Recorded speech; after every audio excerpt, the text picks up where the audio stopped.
اس ایک حدیث کو سینے سے لگا لو، دل کھلے کر دو سب کے لیے۔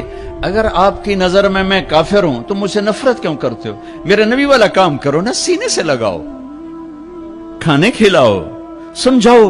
تبلیغ والوں نے کیا کیا ہے؟ آپ کو ہاتھ جوڑ کے کہتا ہوں تبلیغ میں ٹائم لگاؤ۔ پوری دنیا میں واحد دین کی محنت ہے جس نے محبت کا وہ پیغام پہنچایا ہے کہ امت کو فرقہ واریت سے نکال کر ایک امت پنے کی شکل دکھائی ہے۔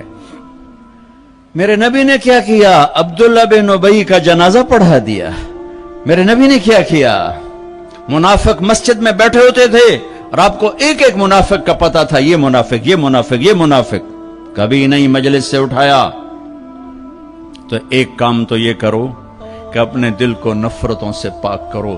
امت بن کے رہنا زیادہ پسندیدہ ہے اللہ رسول کو، یا کسی فرقے کا جھنڈا اٹھا کے کھڑے ہونا اللہ رسول کو زیادہ پسند؟ رہو اپنے اپنے فرقوں میں رہو۔ میں تمام اسلامی فرقوں کو سلام پیش کرتا ہوں، لیکن میں یہ ہاتھ جوڑتا ہوں کہ یہ جو ایک دوسرے کے دست و گریباں ہو اور ایک دوسرے پر تم نے کفر کی توپیں چلائی ہوئی ہیں، اللہ کے واسطے انہیں محبت کے بول میں تبدیل کر دو۔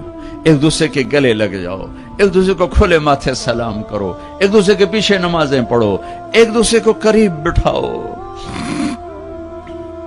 اپنے نبی کی، تم چھوڑو مولوی کی بات، میری تھوڑا قرآن اٹھا کے پڑھ لو، قرآن اٹھا کے پڑھ لو، خود پڑھو۔ سارے تم پڑھے ہوئے بچے بیٹھے ہوئے ہو، اپنے نبی کی سیرت پڑھو، میری گل کتے مار چھڑو، مینوں دفع کرو، میں کون ہاں، میں مشت خاک۔ اپنے رب دا قرآن پڑھو، اپنے نبی دی حدیث پڑھو، اپنے نبی دی زندگی پڑھو، تو انہوں پتہ لگ جائے۔ تو آج اپنے نبی کی ایک عظیم الشان سنت پیش کر رہا ہوں کہ اس دل کو سب کی نفرت سے صاف کر دو۔